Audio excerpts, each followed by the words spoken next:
5.5 വർഷമായി ദുരൂഹമായി തുടരുന്ന ആര്യനാട് സ്വദേശിയായ മോഹനന്റെ തിരോധാനവുമായി ബന്ധപ്പെട്ട് കൂടുതൽ തെളിവുകൾ കണ്ടെത്താനുള്ള ഒരു ശ്രമത്തിലാണ് ക്രൈംബ്രാഞ്ച്. മോഹനെ അവസാനമായി കണ്ടെത്തിയെന്ന് കരുതപ്പെടുന്ന സ്ഥലത്തിന്റെ അടുത്തുള്ള കിള്ളിയാറ്റിൽ ഇന്ന് ക്രൈംബ്രാഞ്ച് ഒരു പരിശോധന നടത്തിയിരുന്നു. പക്ഷെ പരിശോധനയിൽ നിലവിൽ ഒന്നും കണ്ടെത്താനായിട്ടില്ല.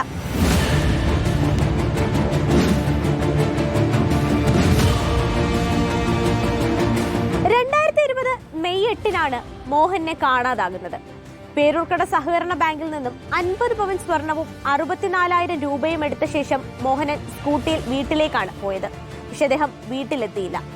ആർനാട്ടെ തന്നെ ഒരു സ്വകാര്യ ധനകാര്യ സ്ഥാപനത്തിലെ ജീവനക്കാരനായിരുന്നു മോഹനൻ. കുടുംബം തന്നെയാണ് ഇദ്ദേഹത്തെ കാണാനില്ല എന്നുള്ള പരാതി പോലീസിൽ അറിയിക്കുകയും ചെയ്തത്. ഈ കഴിഞ്ഞുപോയ വർഷങ്ങളിൽ അത്രയും ഇയാൾക്കായുള്ള തിരച്ചിലായിരുന്നു പോലീസ് ഉണ്ടായിരുന്നത്.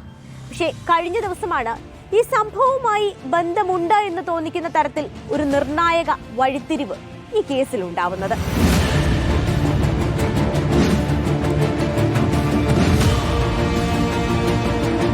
CCTV-കൾ കേന്ദ്രീകരിച്ച് നടത്തിയ അന്വേഷണത്തിൽ മോഹനനെ അവസാനമായി കണ്ടെത്തിയത് തിരുവനന്തപുരം കരകുളം ഭാഗത്തു നിന്നാണ്.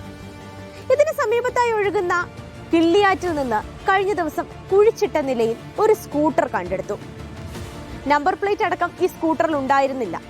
പിന്നീട് നടത്തിയ പരിശോധനയിൽ ഈ ഒരു സ്കൂട്ടർ അത് മോഹനൻ സഞ്ചരിച്ച സ്കൂട്ടർ അല്ല എന്ന് അന്വേഷണ സംഘം കണ്ടെത്തുകയും ചെയ്തിരുന്നു. പക്ഷേ ഈ മോഹനൻ തിരോധാനവുമായി ബന്ധപ്പെട്ട് അദ്ദേഹത്തെ അവസാനം കണ്ട സ്ഥലത്തിനടുത്തു നിന്ന് ഇങ്ങനെയൊരു സ്കൂട്ടർ അത് കുഴിച്ചിട്ട നിലയിൽ കണ്ടെത്തിയപ്പോൾ ഈ കേസുമായി ബന്ധപ്പെട്ട് ഏതെങ്കിലും തരത്തിലുള്ള ബന്ധം ആ സ്കൂട്ടറിനുണ്ടോ എന്ന് അന്വേഷണ ഉദ്യോഗസ്ഥർ സംശയിച്ചു. അതിന്റെ ഒരു പശ്ചാത്തലത്തിലാണ് ഇന്ന് കിള്ളിയാറ്റിൽ പരിശോധന നടന്നത്.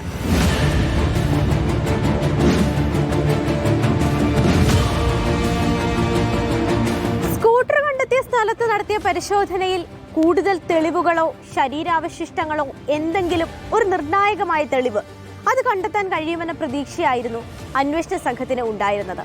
എന്നാൽ മണിക്കൂറുകൾ നീണ്ട തിരച്ചിൽ നടത്തിയിട്ടും ഒരു തെളിവുകളും ആ ഭാഗത്തു നിന്നും കണ്ടെത്തുവാൻ സാധിച്ചിട്ടില്ല.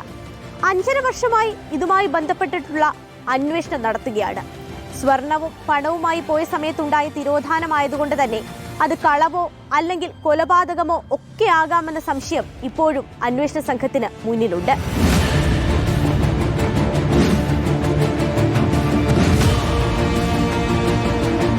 മോഹൻ എന്താണ് സംഭവിച്ചത് എന്ന് കണ്ടെത്താനുള്ള ഊർജിതമായ അന്വേഷണത്തിലാണ് നിലവിൽ ക്രൈംബ്രാഞ്ച് ഉള്ളത്. കിള്ളിയാറ്റിൽ നിന്നും സ്കൂട്ടർ പൊങ്ങി വന്നതുപോലെ ഇദ്ദേഹത്തിന്റെ തിരോധാനവുമായി ബന്ധപ്പെട്ടുള്ള വിവരവും ഉടൻ ലഭ്യമാകുമെന്ന പ്രതീക്ഷയിലാണ് കുടുംബവും ഉള്ളത്. വീഡിയോ ജേർണലിസ്റ്റ് സച്ചിൻ ചന്ദ്രയ്ക്കൊപ്പം reporter Swanthana Saju, in reporter, Thiruvananthapuram.